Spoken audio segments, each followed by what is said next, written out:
In this problem, we have to solve this equation for h. So to do this, we're going to use something called the square root property.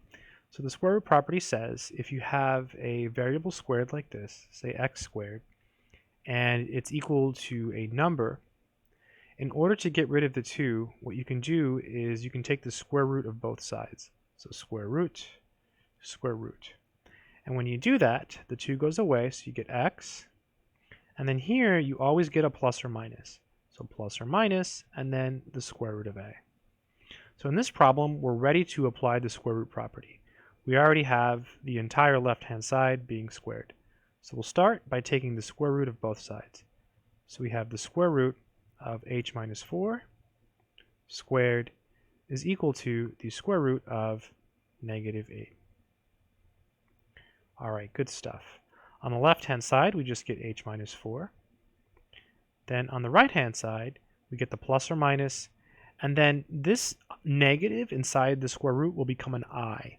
So this is I square root of 8. The next step maybe is to add 4 to both sides, so plus 4 plus 4.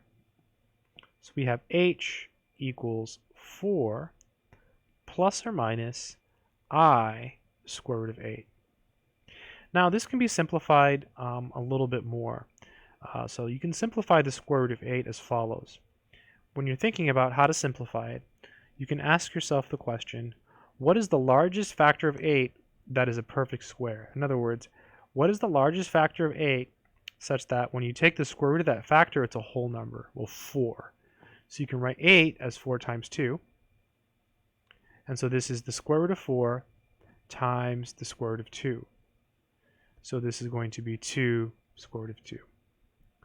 So h is equal to 4 plus or minus, I'm going to write it as 2i square root of 2. You can write it as I2, but that's kind of weird, so I wrote it as 2i.